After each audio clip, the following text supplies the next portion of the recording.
Welcome to Destination Jamaica. It's another evening. We give thanks for another day.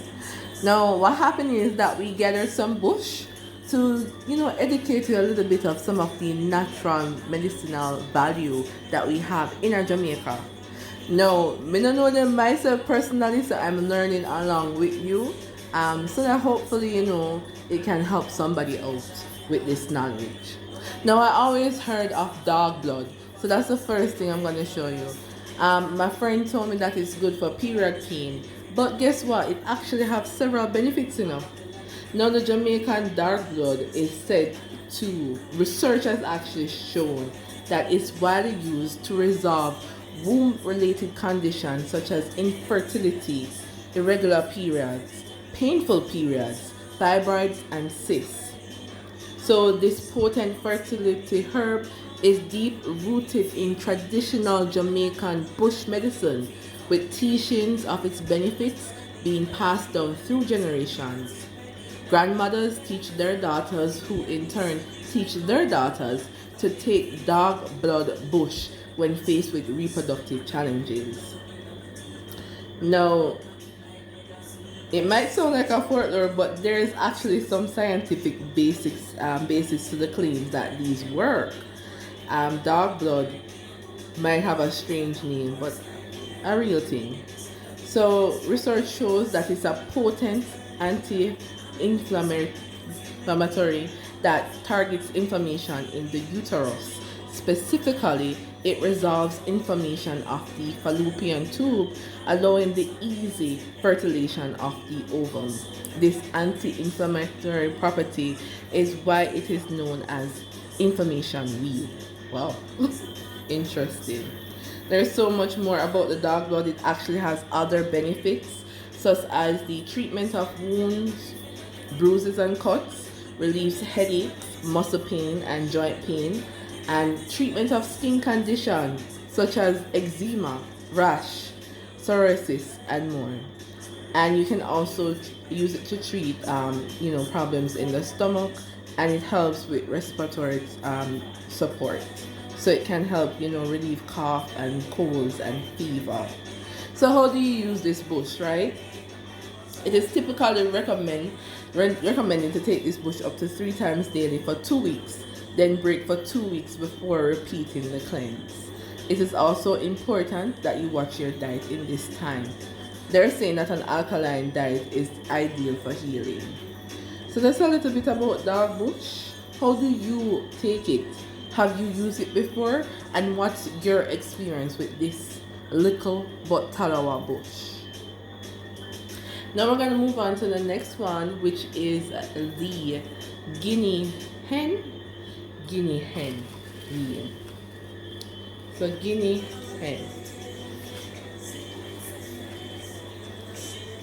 So we're going to type the scientific names for each herb in the description below. Alright. So you probably know of Guinea Hen. I've heard that you should use it in tea, and it is said to have several benefits. I've never actually had it myself, but I hope to. And it is found in several places: the Caribbean, Mexico, Central America, and in the Rio Grande Valley of Texas in the US. Now, what it's good for? It has been known to relieve pain, it promotes health, it helps you to relax, and it has disease fighting properties.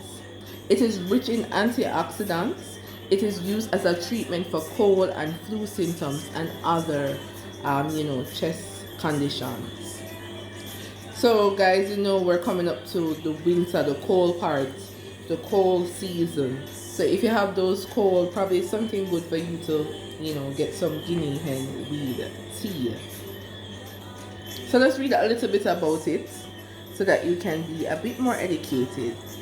So in Jamaica, Guinea Hen weed has several names. It's called Guinea Hen leaf, garlic weed, gully root, but in other countries it is called anamu.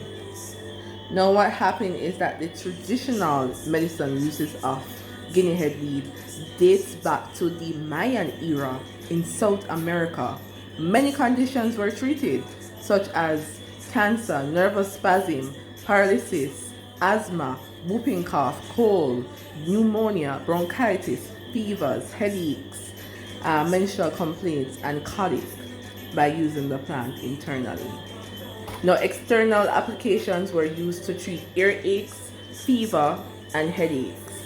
The root was also used to treat toothaches, and crushed leaves applied to the belly to induce labor.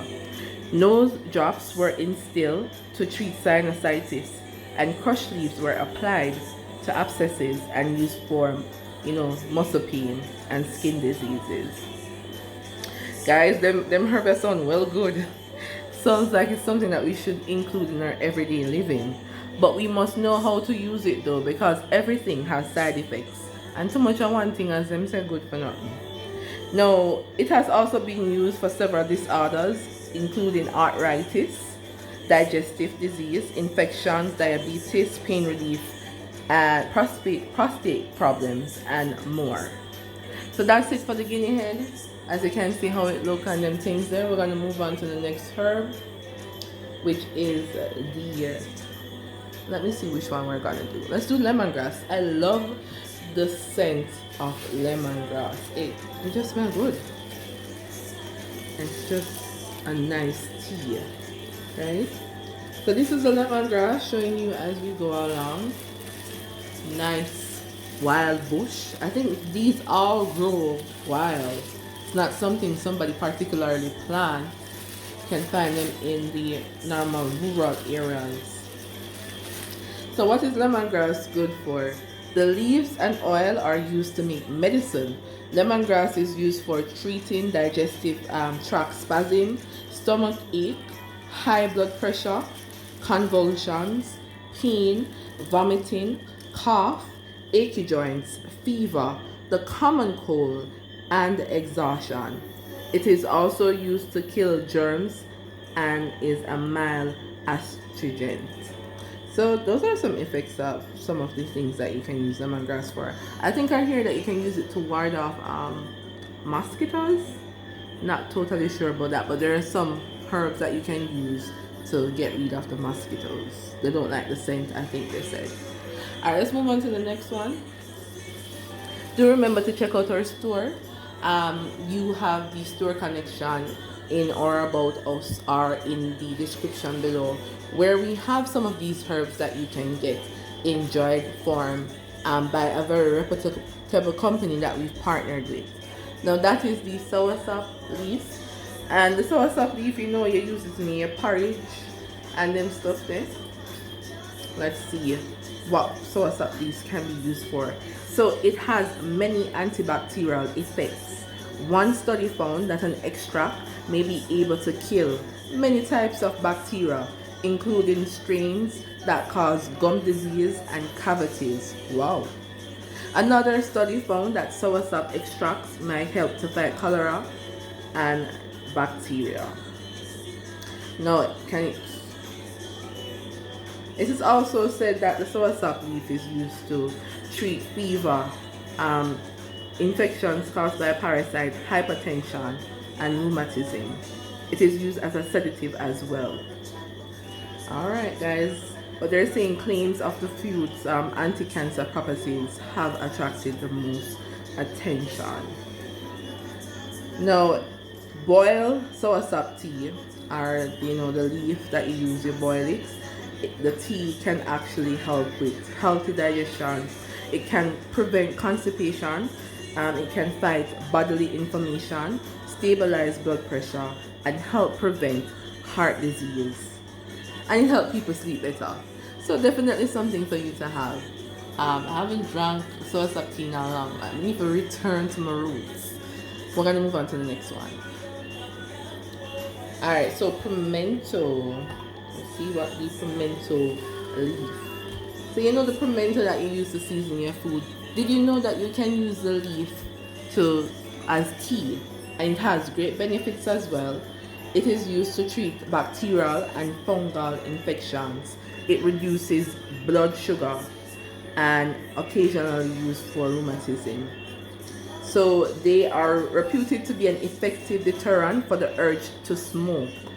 Chewing a few leaves is supposed to reduce the cravings. So if you know someone who's struggling with smoking, um, you could possibly tell them that, chew some pimental leaves and it might just help them, as the craving and those kind of not weed, you know, can't remember the name of it because I don't smoke. Cigarettes, yeah, cigarettes said to be bad for you, right? So it's something that you probably want to help someone to get over, and this could be a good way of doing that. Now, it is known as the folk remedy used for treating high blood pressure, obesity, and digestion problem in Central America, as well as treatment for menstrual cramps and abdominal pain in Caribbean culture. And there's so much more benefits to all these herbs. We're just giving you a little taste so that you can, be intrigued to do your own research and see how you can include it in your everyday life. Now we're gonna move on to the next one, which is the mint. One of my favorite smells with lemongrass as well. I just love, and I wish you guys could smell here right now because all the leaves coming together, it just makes the place smell wonderful. Now let's do mint. Mint tea benefits. Now, you might take mint tea when you have a stomach ache or you have a headache. It just helps you. So it may freshen your breath. That's funny. A funny benefit there. It may relieve clogged sinuses. It may improve energy, and it may help relieve menstrual cramps. It may also fight bacterial infection and improve your sleep. So those who are having sleep issues, probably it's good to get some mint tea before going to your bed, right? And it also helps, with digestion upsets and to relieve tension, headaches, and migraines. So definitely a tea that you need to have, and it's something that you could possibly drink every day.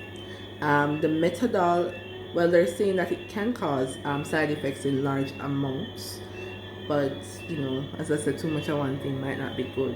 But on and off, we drink it a lot in the Caribbean. I grew up drinking mint, and we don't see any effects in the negative. It just is nice to have. So that's for mint tea, and they're saying that it could also be good choice for weight loss. Alright, so that's a little bit about the mint, and now we're going to move on to the lime leaves. So let's do lime leaf benefits.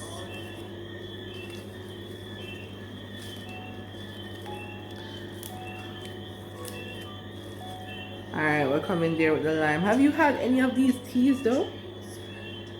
If you're not from Jamaica or the Caribbean, have you tried it, and what do you think of them?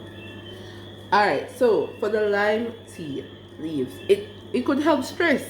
So you're having a lot of stress, drink some lime tea, and it could help your stress go away. Bad breath, if you're struggling with bad breath, it could help with that. And some of the similar benefits that we mentioned with the others is that it's good in promoting oral health, and it might help with cough and headache and so forth. So it's similar stuff. And you could also mix the teas. You could have something like this with like ginger, so you can mix the roots. So it also is a herbal medicine for nerve tonic, peptic ulcers, colds, digestion, constipation, high blood pressure, and more. It also boosts your skin health, so that's something you could have to help you with your skin. And yes, so that's it. As I said, we're just giving you bits of each to let you know what's happening. So that's it for now, guys. We've spoke about 7 of them: the Pimental, the Guinea Hen, the dog blood, the mint, the lime, and more. Thank you so much for joining the channel. we hope you had, found some value in this video, and you were educated, and probably these herbs will help you in your everyday health and everyday life, and you could help someone who's struggling with something specific. Let us know in the comments what you think. If you like what we shared so far, thumbs up, share, comment, watch the ads, of course, because that helps us create more content like these for you. We had to actually go a bush, go find all of these, and the person who sourced them got wet up in the rain. So guys, we'll go far to get the content for you. So, help us help you by watching the ads and liking, sharing, and subscribing. Alright guys, stay blessed as always. Take care of yourself and each other. Until next time. Big up.